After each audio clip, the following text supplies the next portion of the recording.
the most important thing I did at that point was I removed the negative people. And I feel like that for me was the right thing to do. So you can add good people in, but if you also have negative voices speaking to you, Yes. and you're receiving those negative words can really lower your belief system. Today on the Slayer Day Show, I'm joined by my good friend, Heather Monahan, best-selling author, top global keynote speaker, TEDx speaker, and host of the hit podcast, Creating Confidence.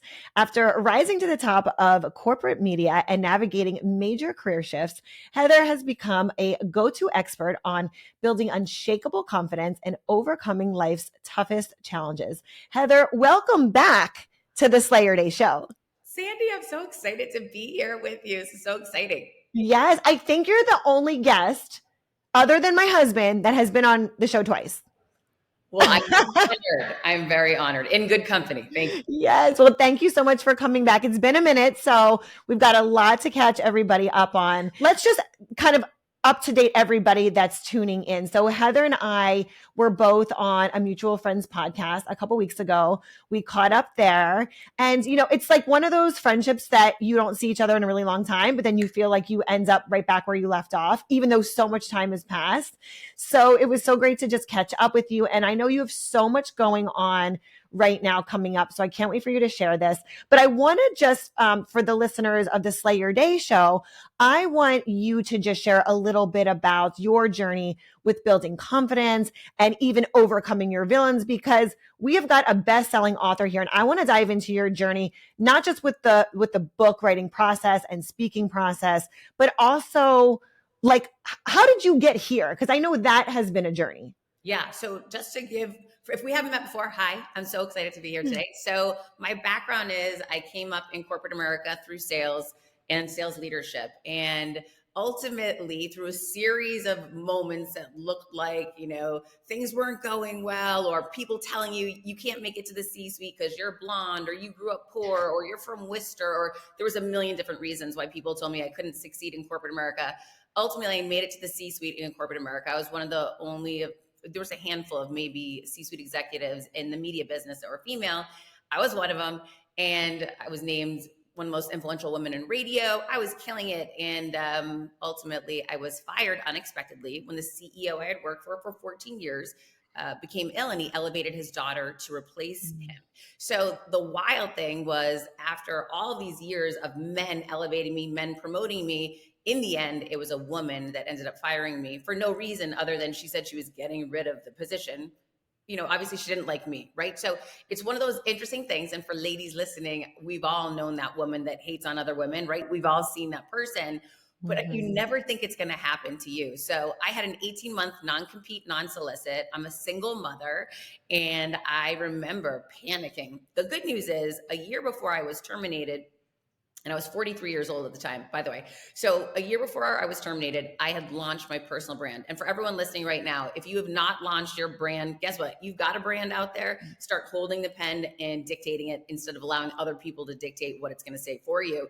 And so I took that pen, and a year before I got fired, I launched my own website. I started launching my socials. I got really aggressive on LinkedIn, showing up every single day with messaging, teachings. And really, my whole objective at that point in time was I wanted to give people the knowledge and access to another woman in leadership that I didn't have, because in the business I came up in, there weren't really any women succeeding at that level that I wanted to aspire to. And so for me, I just thought, it's the right thing to do. I made it here. I want to share with others how I made it here. So if they want to, they've got a blueprint to go after. And in my opinion, that's really what upset this woman, was she didn't like this idea that she thought I was getting bigger than the company or bigger than whoever it may be. And really, it's one of those moments of someone saying to you, stop shining your light and dim it. And the funny thing is, or the not so funny thing is, I did try to dim it for a little bit. And that's when I realized I'm not living up to my potential if I'm trying to be smaller to make other people happy. And I don't know if anyone listening has ever felt this way. That is always the wrong answer. I learned it the hard way. Being a B-rate version of you will never amplify somebody else, right? It's only going to diminish you and diminish those around you. It makes the world a darker place.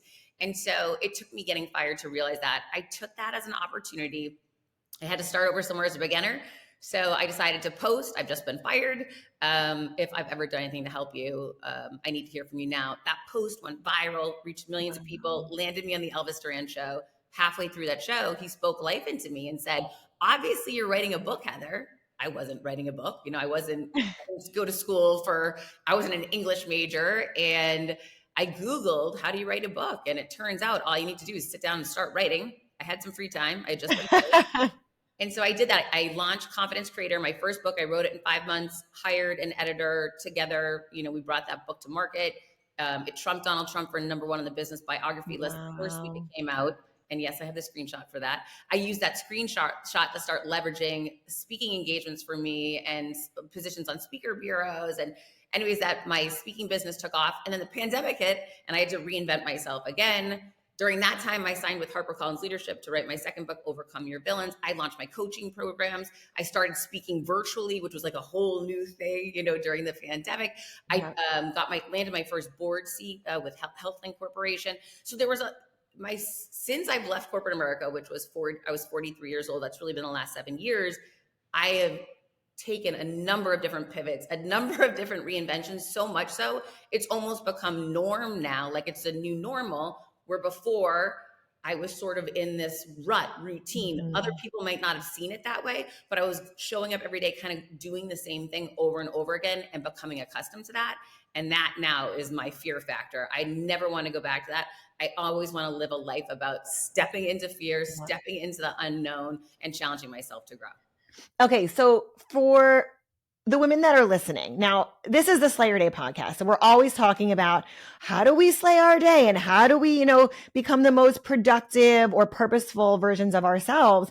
You mentioned that I almost feel like it was like this God gift, right? Where it's like you were fired, but oh my gosh, we think worst case scenario, but that was such a gift. How for women that are listening that may be in a place where either they're feeling that right now, like they're stuck in this rut, or they don't cause you mentioned you were from the outside, it looked like it was great and all these things. But the beautiful thing was, after going through the fire and going through literally the fire, you were fired, but you went through the fire, you came out and took off into this next level. So what are maybe 1 or 2 tips that you can give to our listeners on how they can do that, whether they're struggling with something right now, or maybe they're just looking to shake it up, looking for a change and looking to step into that next level?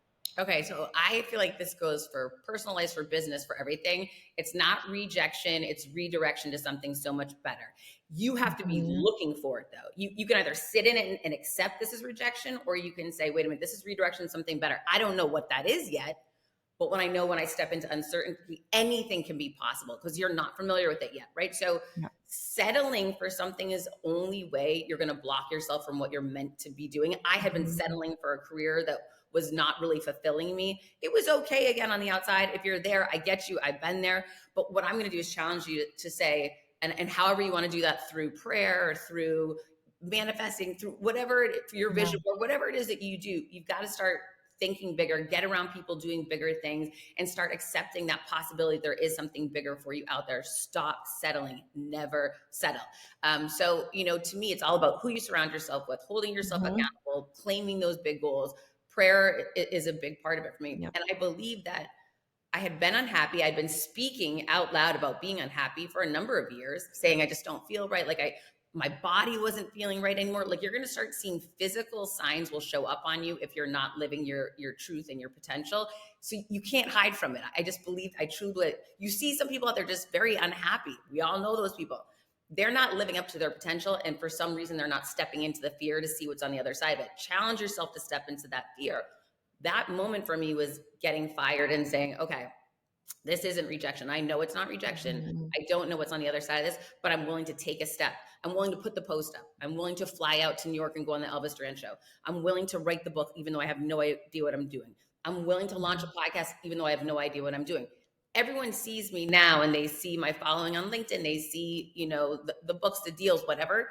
But that was 7 years ago. I didn't know any of that was going to exist. It's about embracing the unknown, embracing the uncertainty, no matter how scary it is, and stepping into it. When you start stepping into your truth, your passion, your true calling that I believe God's put on your life, every door will start opening for you, and it will be so much easier than that grind you were living in previously. Yeah. And I want to make sure the audience is hearing you, because it's not like this was comfortable for you to do this. You were stepping into something that was unknown, that was scary. So I think that at least for me personally, anything that I've ever done, putting myself in an uncomfortable situation has then has elevated me in such a way on the other side that I would have done that 10 times over again, going through the fear and being scared to get to the other side. And I think that there's this myth, or maybe it's, we just want to stay in our comfort zones. We want to stay in the comfort zone where it's safe and we know, everybody there. And you also mentioned surrounding yourself with other people, whether that's mentors, coaches. Like, how do you do that? How did you go? Let's give me the Heather from 7 years ago that didn't have the contacts, that didn't have the book deal yet, that was just in that space, that like knowing that you needed to surround yourself with these kind of people, or whatever that next level version was. Like, how did you do that? Talk to us about that. The most important thing I did at that point was I removed the negative people. That was the first step. And I feel like that for me was the right thing to do. So you can add good people in, but if you also have negative voices speaking to you, you're receiving those negative words can really lower your belief system, which is going to lower your ability to actually take chances. You're not going to believe it's going to happen. It's not going to happen. So it was about cutting those negative people out. The wild thing is, when I got fired, a massive amount of people that I've been close to disappeared in my life, which is interesting because those weren't really my people. Right. So it was a moment of, oh my gosh, these people really weren't my friends. And I was sad. But then I kind of came to and said, wait a minute, those people really weren't my friends. So they were low vibing me, even though I might have felt it. They knew they weren't really my friends. So blessing, like, on your way. Thank you. What a gift. Like you said, I didn't know at the time, but it ended up being a gift. So these people who really didn't have my back were suddenly removed from my life. And that challenged me to say, I'm going to look around and see who else really doesn't have my back. Because if I've been turning a blind eye to that, there's probably other people. So I made some very significant changes. I ended my engagement. Like, there was a lot of decisions that I made at that point in my life to say, if these people aren't really aligned with me and where I'm going to change the course of action. I'm going to remove these people from my life. And that allowed me to start saying, I'm going to show up as a better version of myself, which then allows the right people to be attracted to you. Yes. Oh, that is so good. Because again, I think a lot of times we think, who do I need to put in my life, or how do I do this? But just eliminating the wrong people is such a great start, because no matter how much good you're putting in, if those people are still there, you can't, like, until it's gone, it's still going to be the same. Yeah, because you're blocking. I truly believe I was blocking good people from coming into my life because I had not so good people surrounding me. Yeah. And that truly changes your energy. It changes how you're showing up. And I wasn't showing up as my most authentic, real self, flaws and all back then, because I was afraid to, because I was around people that didn't really have my back. Oh, so good. So good. Okay. So I want to fast forward now to present day, and you speak on some of the biggest stages in the world with Tony Robbins. We're going to talk about Aspire Tour in a little bit. Two questions. Number one, how do you prepare for speaking on stages like this? And then kind of back talking about, getting out of your comfort zone. Like, how did you even start thinking at this level to get yourself in those arenas, on those stages? Okay, much like you, I believe in setting big goals. I'm not going to do something small, right? Like, when I went to corporate America, I knew right away I want to be in the C-suite. Like, I'm going for it. I don't know if it's ever going to happen. Like, I believe it's possible for me, but I'm going to go after it and pursue the big goal, the big dream. And then maybe you get there like I did and it wasn't right anymore. That's okay too, right? Like, then you can pivot and do something differently. So that's essentially the story of my career. It was no different whether it was corporate America or speaking. Once I decided to do it, I said, what do I envision? Who are my potential competitors, right? Brene Brown, Mel Robbins. Like, I looked at who are the biggest female speakers out there in this arena that I want to, like, see myself at that level. I researched them. Like, what are they doing? What stages are they on? Like, they all had TEDx's. So I'm like, got to get a TEDx. Like, I just start, like, checking the boxes one by one. Again, I don't know how I'm going to do it. They all have agents. I'm getting an agent. I don't know Yeah. how I'm going to do it, but like I just make a list of all the things that I say, looks like this is probably the roadmap. I didn't know, but I'm like, okay, I want to figure out a way to make these different things happen. I'm going to like Google it, or now you chat GPT it. I'm going to just do the work to go find a way. The good news for me is I had been leading sales teams since I was 22 years old. So essentially I was speaking in front of audiences. Sometimes the audience was 10 people, sometimes it was 100, sometimes it was 1,000, but I was speaking in front of my teams for years. And I didn't realize, but that was basically, they're all mini speeches, right? Mhm. So like anything, the more you do something, the more reps you put in, the more Yeah. confident you become. So you don't become a major league baseball player overnight. You started when you're 5 or 6 years old, taking swings, reps, and showing up on the weekends, putting in more reps so that you can get to that big stage. Some people can do it in a shorter amount of time. Some people it takes a little longer. But for me, I know that foundation and confidence speaking, it really came from 20 plus years of speaking on a weekly basis in front of various size audiences. So I legitimately felt pretty confident speaking. So when I decided to do the TEDx, I'm like, I can see myself there. I can visualize myself there. I've been on other big stages before. Okay, what's the next thing? Tony Robbins was like a big name in the arena. I want to get on that stage. I want my face next to his face. You need to see it to believe it in your head first. You need to declare it. And hey, there's some goals I've had that haven't come to fruition yet. I believe they probably will at some point in time, but I also give myself grace that something different could come along and steer me to a bigger, different path that will be great too. So being open-minded to say, I don't know exactly how this is going to happen. I do see this as a vision of my future. I want to help other people. I want to get on these stages so I can reach more people. I don't know how I'm going to get there, but I just have this belief that it will happen. And so for me, the scariest stage that I've ever been on was going to Saudi Arabia and taking the leap stage in front of 200,000 people. Wow. Well, the reason being for that one was because it's the Middle East, and I knew I look different than the people in the Middle East. I'm American. I have blonde hair. I have light skin, and people were telling me not to go. It's dangerous, Heather. Right? I don't speak Arabic, and so for those moments, that's really where your confidence comes into play. It wasn't so much about speaking in that moment; it was about confidence and being me, in a very new, potentially dangerous place. By the way, I've been to Saudi Arabia a number of times now. I'm going to Dubai in September, and I'm so safe there. Like I'm treated better wildly there than I am here. Like no one would ever catcall at you on a street, or you're very safe over there. They protect you very, very well.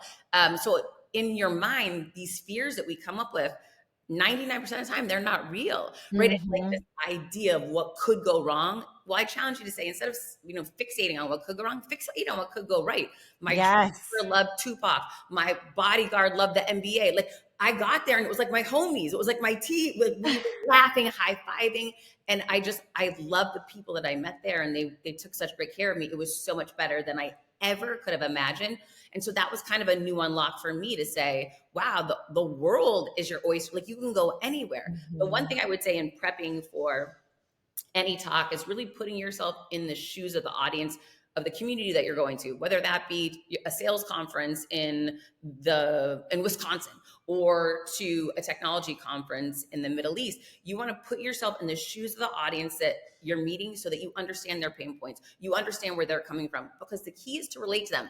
Too often when people are speaking, everyone's fixated on yourself. Oh, what if I miss a word? What if I have something in my teeth? What if I fall? No one cares. Right. Everybody's fixated on their own life and on their own self and their own problems and their own fears and their own issues. The goal is to always connect with them and get them to say, oh, she gets me. Like, oh my, these are my people. Like, okay, I feel that, girl. Like, I'm with you. So for me, that's like learning a little Arabic before you go to an Arabic speaking. So smart.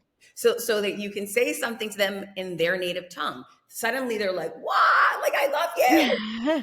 Right? You want to, but that's no different than if I'm going to go to a technology conference in San Fran. I want to research what the trends are right now so that I can get up there and start speaking to that pain point. Guys, I know what you're going through right now. There's no VC funding. Let's talk about it, right? They're like, oh my gosh, she's feeling our pain point. So really start to understand your audience, the pain and issues and challenges that they're going through. And the more you can get that glass empty to you, the more you can relate to them, and then you can help them solve their problems. That is so good. That is so good. Because I think, whenever we step on a stage, or maybe, and I say stage meaning a physical stage, I mean, you could be on your phone and doing an Instagram live. There's so many versions of stages now that, putting yourself in the shoes of the people that are there, that are watching, and taking it off of yourself, it's such a hack, because now it's not about you. You already know what you know. You're not giving yourself the knowledge and the information. You are there to help support someone else, give them the gift. So I love that, because it's it's almost like when you put yourself in that mindset, you're like, I can't even go wrong this way, because I know that I'm showing up to serve others. It's not even about me. Oh my gosh. So you just remind me of a funny story that I want to share with you. I was speaking, this is a few years ago, behind one of the biggest male speakers I'd ever spoken in conjunction with, shared a stage with. Typically the biggest name speaks last and closes events because they want people to stay. This gentleman had to fly out early, so I was closing out after him, which I felt was like additional pressure. He was a bigger name and a bigger pull than me, but I had to come after him. So I got in my head a little, like, I'm like, oh, it's so backwards. I should be before him. Like, this is, what if they don't like me? Ironically, yet again, fear is not real. In fact, fear is a green light that means go and go faster. But I like that. Wait, say that again. Say that again. Fear is actually a green light that means go and go faster. Love. And for a long time, I think we've been taught wrong that as a little kid, when you're scared, run home, go hide under your bed. Well, we're adults now. We don't need to see fear the same way. In fact, flip it on its head and run into it. And then that's how you break through it. Okay, I didn't know that yet. That was a few years ago. So I'm kind of freaked out. I'm like, I'm going to go in the audience. I'm going to get there early. I'm going to go backstage, put my stuff down, but then I want to go into the audience to see what's the vibe, what are people doing? Like, I wanted to immerse myself in it, and I wanted to see him speak truly, right? Yeah. And so when I got there, I could see there was a lot of tension. The energy was not good. You could feel it. You could feel the energy. So I'm like, this is weird. I wonder what's been going on. It had been a really long day, a 3-day event. I'm like, maybe people are tired. Anyways, the big speaker on stage, starts saying it out loud. I don't like the energy in here. He starts shouting negativity at the audience. That is a big no. Oh, no. Again, I'll give him grace. I don't know what was going on. I'm not going to share his name, but because I'm sure it was not his best day. Everyone's had a bad day, I'm sure. However, This was really bad. So he's yelling at the audience. I'm in the audience. I'm like, bro has lost it. Like, this is 101 speaking. You never do this, right? So he's yelling at the audience, and now he's saying, listen to me, stop with the noise or get out. Like, Ooh. So bad. So anyways, people start booing. So at that point, he walks off the stage. The producer sees me, and he's like, let's go. No. He's like, you're up. He's like, you're on. So I'm like, oh my God, I don't know what to do. I see a friend of mine. I go run to the bar and grab me a drink and run it up to the stage right now. So I go behind because I'm trying to think, like, how can I turn this around? Right. And I realize I'm the last thing between them and the cocktail party, right? And there was a bar out there. So I was like, I'm going to make a joke about it. So I have my friend bring a drink up to me. I cheers the audience. I'm like, I just want to say cheers. Thank you to everyone for being here. Thank you for staying. I know I'm the last speaker. I know I'm the one thing holding you from your cocktails tonight. Like, I tried to make it like a big thank you, grateful for you, and make a joke about it. So that was able to calm them down a little bit, right? And change the energy. And then I gave grace. I'm like, listen, I know some of you are so tired. If you guys want to go to the bar now, there is no bad feelings. Like, please go. I will meet you there after. I will cheers you after. Yeah. Well, go ahead and go now. Don't let me hold you back if you don't want to stay. And I'd say 20% of the audience left. But that negative energy walked right out the door. Right. Stayed, were totally engaged. They were like, it was a complete shift. Like, we did a 180. And then I said, who's ready for me to get started so we can get this over so you can get to the bar? And they start cheering. So it was like, nice. You can turn any situation around if you trust yourself, if you are the real version of you, and negativity will never deliver a positive outcome. So try to find a way to be positive and grateful, because you can shift energy pretty quickly doing that. That is so good. And what an amazing, like, real life example of exactly that, like getting the negativity out and then welcoming the positivity in. I mean, literally that's exactly what you did. Yeah, it pretty much does work every time. And for those moments, listen, things are going to go wrong all the time. They just do. Like, your foot gets caught in a grate, you trip, right? Like, another thing I like to do is poke fun at myself. Like I make a joke, Yeah. like, oh, did anyone see that? Did anyone just see me nose diving over here? Versus a lot of people just get scared and they start panicking. Own it. Yeah. Own it, whatever it is, whatever the flaw is, whatever the mistake is, whatever the mess is. When you Yep. own that, then people will embrace you and see you as more real. And then they're cheering for you because they want Yeah. to do well for you. That is so good. And again, whether it's an actual stage, you're doing something on social media, a live, a Zoom, whatever it is, like everybody's human. And we relate to that human factor, I think, more than anything else. And then people actually trust you and they want to be around you and they want to come to your events and they want to be in your ecosystem. So what better way to actually be authentic and be you? Because nobody can keep up being perfect. Like it's not possible. And you're going to probably try and kill yourself in the process, trying to make it look a certain way when in reality, you're just like, I'm me. You can take it or leave it. There's the door, there you go. Or you can stay for the party. Yeah. And to your point, listen, if everybody thinks about it right now, we all know that one perfect person. Do you really like them? No. Right. I guarantee you don't. Because Right. somewhere that you're always trying to be a different version of yourself to please them. They're actually not being real. Nobody is actually perfect. So then you start scratching your head, like, what else is this person not being real about too, right? So to me, like anytime you get in that idea of like perfectionism, pause for a minute and say, think about that one person that is so perfect, and then think about how you really feel about them, and then remember why you want to embrace yourself, flaws and all. Yeah, that is so, so good, Heather. So I want to ask you, what is lighting you up right now? What are you focusing on? Maybe new projects, events? Tell us what you have going on. Yeah, I'm a big believer in people will let us know how we can serve them, right? Like the messages that we get, always read your DMs. That's where like your gold is, where people are saying, hey, this is a business for you. So people are always asking me, how do I do what you did? I get a lot of messages from people who are like, I'm not living to my potential, but I don't know how. I don't know how to unlock it. I know I've been doing this thing and it's okay, but this is not what I'm actually called to do in life. But I don't know how to go from here to here. So I started a mastermind. I do it once a year. It is open right now. I only allow 20 people in. It is like intense. It's the whole year with me. And I teach everybody exactly how I've done everything that I've done. I give them access to all of my contacts. I give them access to all of my vendors, all of my partners, and really help people. This past year, I had my mastermind attendees. Many of them launched multiple TEDx talks, many in different countries, many wrote books, launched podcasts. Like they're doing all the things that I've done through the lens of themselves, right? So too often people think like, oh, that message is already out there. No.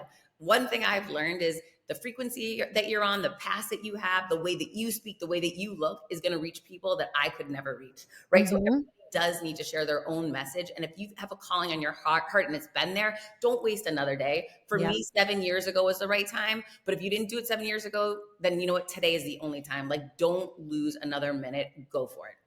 So good. So good. And look, we're not guaranteed tomorrow. So whatever it is that's on your heart, whether it's relationships, and Jared, my husband and I, Jared, talk about this. Like we'll have like a disagreement on something. He'll be like, don't let me walk out that door. You never know. Like what could happen? And I'm like, oh my gosh, you're right. So it's true. Don't wait. There's no reason to wait on something, because think about the people, and back to what you were saying, back to the people that you could be serving, and not only how it could change your life, but the trajectory of everybody else that's going to touch and affect. You have no idea. I had a friend of mine, her husband was a successful entrepreneur and older than me. And when I was starting all this out one day, he just said to me, he said, listen, I know that you think you're going, but you got to go bigger. He said, because you don't know what complexity is going to change in the world, in the business ecosystem, in anything. Like, go now before it's too late. And when he put that sense of urgency in me, we didn't know COVID was coming. We didn't know this was happening, right? Like, his whole point was, don't wait for the perfect time. Now is the only time. Like, just take it and run. And that is great advice. You've got to have a sense of urgency about pursuing your best self, your best you, because you can help so many people. Yeah. Okay. So we are going to challenge you, the Slayer Day listeners. I want you to tag both myself at Sandy Glant and and Heather Monahan. Heather, we're going to have you we're going to put it in the description where they can get in touch with you. But we want to hear from you. What are you going after? What is that big goal, that big dream? And you know what? It could even be, I'm going after doing something I haven't done yet before. I'm homeschooling my kids now. I'm writing my book. It doesn't matter. Big, small, anything in between. We want to hear from you. So make sure you tag us in this episode, and we want to hear from you. What are you going after that's big, that you're finally saying, I'm putting down my stake in the ground and I'm going after it? So Heather, share with us real quick where everybody can connect with you.